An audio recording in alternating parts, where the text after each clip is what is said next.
Hello and welcome back to another video on daily use sentences.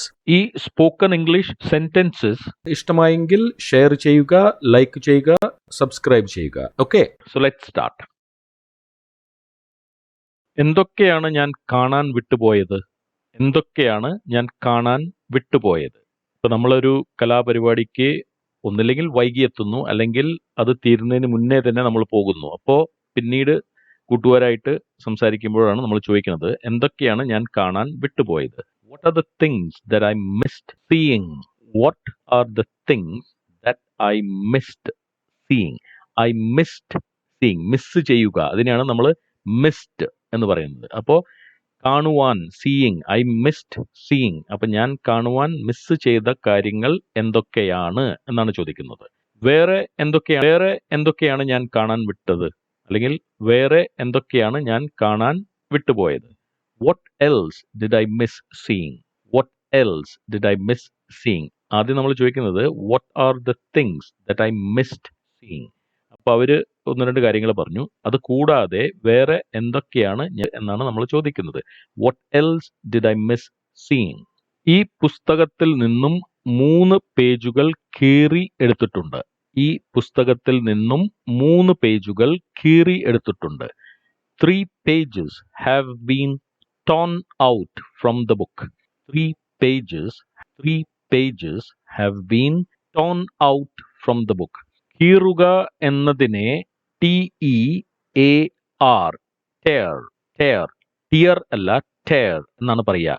അപ്പോൾ ആ tear എന്ന വാക്കിന്റെ പാസ്റ്റ് ടെൻസ് TORE. ഇതിന്റെ പാസ്റ്റ് പാർട്ടിസിപ്പിൾ ഫോം, അതായത് verb 3 V3 form torn, TORN.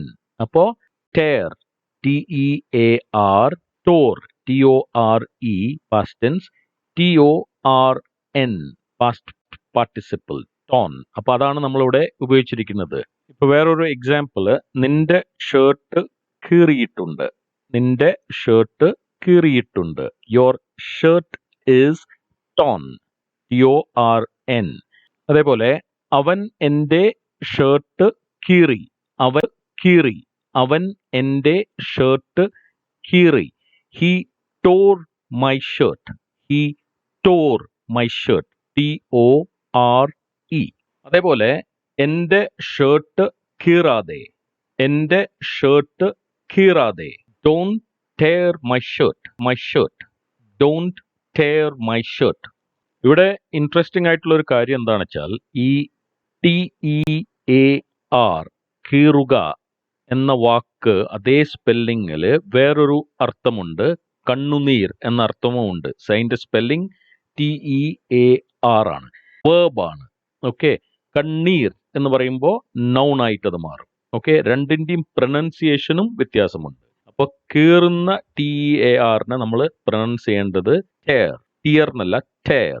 കണ്ണീർ എന്നതിന്റെ TEAR പ്രൊനൗൺസിയേഷൻ ടിയർ, അവിടെ ടിയർ എന്ന് വരും. ഓക്കെ, ഇത് ഇംഗ്ലീഷിന്റെ ഒരു പ്രത്യേകതയാണ്.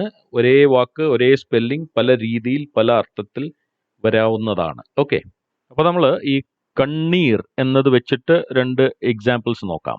എപ്പോ ഞാൻ ഈ പാട്ട് കേട്ടാലും എനിക്ക് കണ്ണീർ വരും. എപ്പോ ഞാൻ ഈ പാട്ട് കേട്ടാലും എൻ്റെ കണ്ണുകൾ നിറയും, അല്ലെങ്കിൽ എനിക്ക് കണ്ണീർ വരും എന്നുള്ള മീനിങ് ആണ്. അപ്പോൾ whenever I hear this song, it brings tears to my eyes. Whenever I hear this song, എപ്പോഴൊക്കെ ഞാൻ ഈ പാട്ട് കേൾക്കുന്നുവോ അല്ലെങ്കിൽ കേട്ടാലും, it brings tears to my eyes. Bring tears to my eyes എന്നതിന്റെ ലിറ്ററൽ മീനിങ് എന്താണെന്ന് വെച്ചാൽ എൻ്റെ കണ്ണുകളിലേക്ക് കണ്ണീർ കൊണ്ടുവരും. പക്ഷെ അങ്ങനെ നമ്മൾ പറയാറില്ല.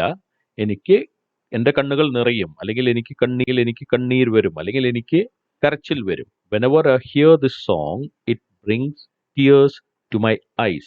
അപ്പൊ ഇതൊരു യൂസേജ് ആണ്, bring tears to my eyes. ഇനി വേറൊരു വേരിയേഷൻ നോക്കാം. സിനിമ തീരാറായപ്പോഴേക്കും പലരുടെയും കണ്ണുകൾ നിറഞ്ഞിരുന്നു. സിനിമ തീരാറായപ്പോഴേക്കും പലരുടെയും കണ്ണുകൾ നിറഞ്ഞിരുന്നു.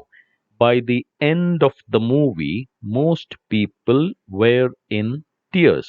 By the end of the movie, അതായത് cinema തീരാറാവുമ്പോഴേക്കും, by the end of the movie, most people, പലരും were in tears. In tears എന്ന് പറഞ്ഞാൽ അവരുടെ കണ്ണുകൾ നിറഞ്ഞിരുന്നു, അല്ലെങ്കിൽ കണ്ണീര് അവരുടെ കണ്ണുകളിൽ ഉണ്ടായി, അല്ലെങ്കിൽ അവർ കരയുന്നുണ്ടായിരുന്നു. ഈ മീനിങ്ങുകളാണ് ഇവിടെ. അപ്പോ ഈ ടിയർ, അതായത് കണ്ണീർ എന്നത് bring tears to my eyes, അല്ലെങ്കിൽ ദേ വെയർ ഇൻ ടിയേഴ്സ്. അപ്പോൾ ഡിഫറെന്റ് യൂസസ് ആണ് നമ്മളിവിടെ മനസ്സിലാക്കേണ്ടത്. ഒരേ വാക്കിന്റെ ഡിഫറെന്റ് മീനിങ്, ഡിഫറെന്റ് പ്രൊനൗൺസിയേഷൻ. അപ്പൊ ഇതെല്ലാം നിങ്ങൾ ശ്രദ്ധിച്ച് മനസ്സിലാക്കണം. ഓക്കെ, അപ്പോൾ thank you very much for watching.